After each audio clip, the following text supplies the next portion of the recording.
यूँ तो आदिवासियों ने सैकड़ों क्रांतियाँ की है, लेकिन आदिवासियों के इन सैकड़ों क्रांतियों को इतिहासकारों ने इतिहास में या तो दबा दिया है या तो उन्हें तोड़ मरोड़ कर पेश किया है। ऐसे ही एक आदिवासी विद्रोही थे जबरा पहाड़िया उर्फ तिलका माझी, जिन्होंने 1857 की क्रांति से 90 साल पहले ही इस देश में अंग्रेजों के खिलाफ बिंगुल फूंका था और अत्याचारी अंग्रेज अधिकारी क्लीवलैंड को तीर से मार डाला था और उसके सजा के रूप में उसे 4 घोड़ों के बीच में रस्सी से बांधकर घसीटते हुए ले जाया गया था और उन्हें बाद में बरगद के पेड़ में सरेआम फांसी दी गई थी। जोहार, मैं हूं गोविंद टोप्पो और आप देख रहे हैं लोकतंत्र 90।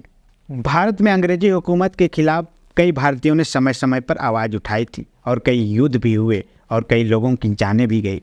सन 1857 में तत्कालीन भारतीय गवर्नर लॉर्ड डलहौजी के गोद लेने की नीति के तहत सातारा, झांसी, कानपुर और अवध को कंपनी में जोड़ देने की वजह से अन्य देशी प्रांतों ने विद्रोह कर दिया। उसी समय ऐसा कहा जाता है कि मंगल पांडे नाम के ब्रिटिश सैनिक ने ब्राह्मण होने की वजह से एनफील्ड राइफल की गाय और सुअर की चर्बी से बने कारतूस का विरोध किया और ईस्ट इंडिया कंपनी के खिलाफ बगावत कर दी।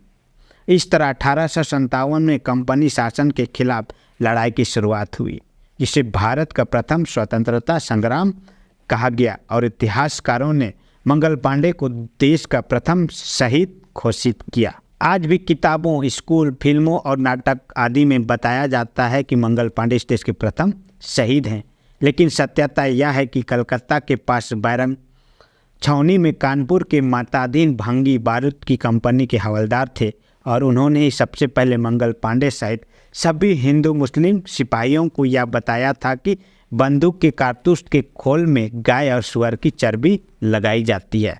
मातादीन भंगी ने ही मंगल पांडे को विद्रोह करने के लिए उकसाया था।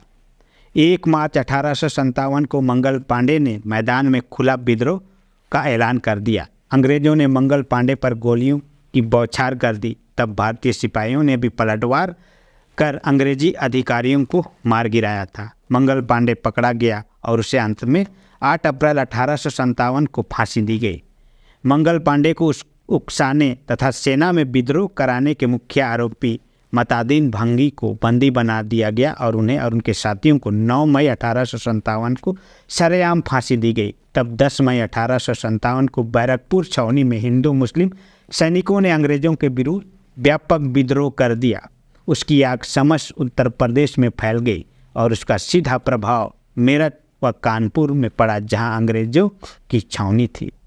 लेकिन मंगल पांडे से पहले ही इस देश में अंग्रेजों के खिलाफ जंग की शुरुआत तिलका माझी के द्वारा 1770 ईस्वी में ही शुरू हो चुकी थी।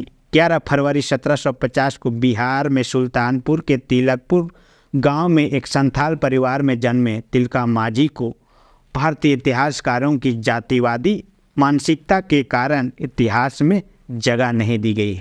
तिलका माझी ने गाय की चर्बी या किसी धार्मिक भावना से ठेस लगने के कारण अंग्रेजों के खिलाफ जंग की शुरुआत नहीं की थी। तिलका माझी राष्ट्रीय भावना जगाने के लिए स्थानीय लोगों में सभाओं को संबोधित करते थे। जाति और धर्म से ऊपर उठकर लोगों को राष्ट्र के लिए एकत्रित करते थे और आह्वान करते थे। तिलका माझी किशोर जीवन से ही अपने परिवार तथा जाति पर उन्होंने अंग्रेजी सत्ता का अत्याचार देखा था। अनाचार देखकर उनका रक्त खौल उठता था और अंग्रेजी सत्ता से टक्कर लेने के लिए उनके मस्तिष्क में विद्रोह करने की लहर पैदा होती थी। गरीब आदिवासियों की भूमि, खेती, जंगली वृक्षों पर अंग्रेजी शासन अपना अधिकार किए हुए थे। जंगली आदिवासियों के बच्चों, महिलाओं, बूढ़ों को अंग्रेज कई प्रकार से प्रताड़ित करते थे। आदिवासियों के पर्वतीय अंचल में पहाड़ी जनजाति का शासन था। वहाँ पर बसे हुए पर्वतीय सरदार भी अपनी भूमि, खेती की रक्षा के लिए अंग्रेजी सरकार से लड़ते रहते थे। पहाड़ों के इर्द गिर्द बसे हुए जमींदार अंग्रेजी सरकार को धन के लालच में खुश भी करते थे।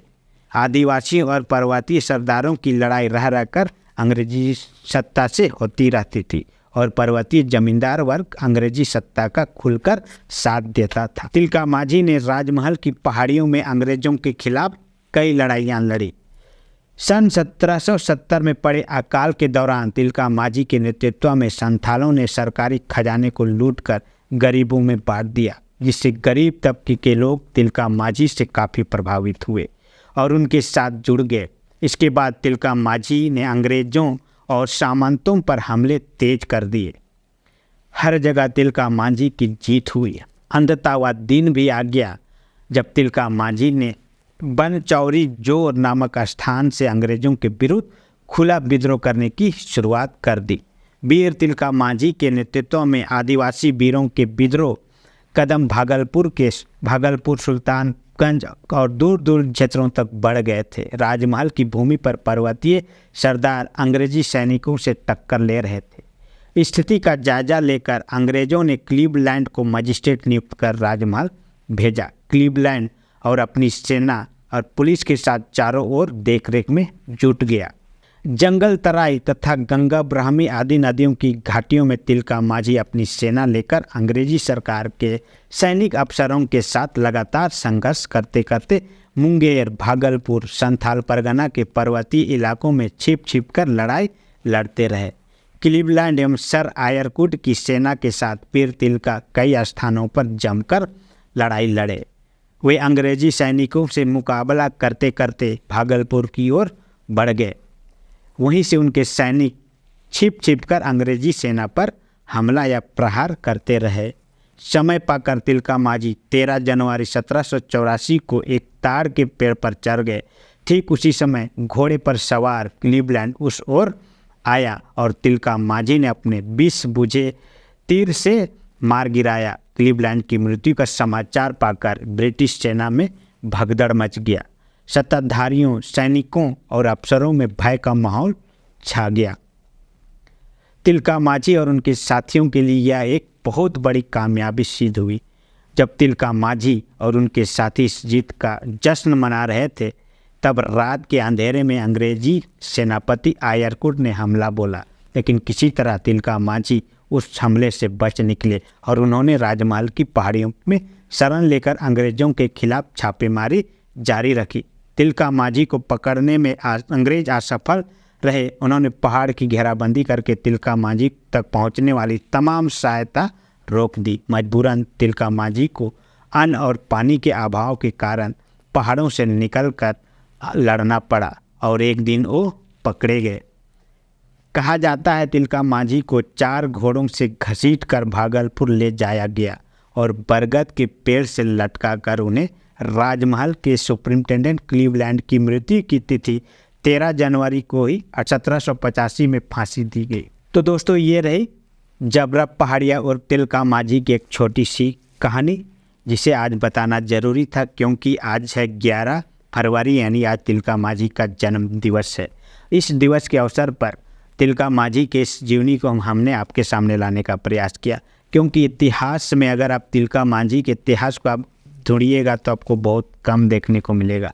लेकिन याद करिए 1857 की क्रांति, जब पूरे देश में लोग लड़ाई लड़ रहे थे, लेकिन उससे भी 100 साल पहले हमारे एक आदिवासी समुदाय के एक विद्रोही ने अंग्रेज़ों के खिलाफ धर्म से आधारित नहीं या कोई व्यक्तिगत लड़ाई नहीं, लेकिन उन्होंने समाज के लिए अंग्रेज़ों के अन्याय के विरुद्ध जंग छेड़ी थी और शहीद हुए थे और हंसते हंसते शहीद हुए थे। आज उनकी जयंती पर हम लोकतंत्र परिवार उन्हें कोटि कोटि नमन करते हैं।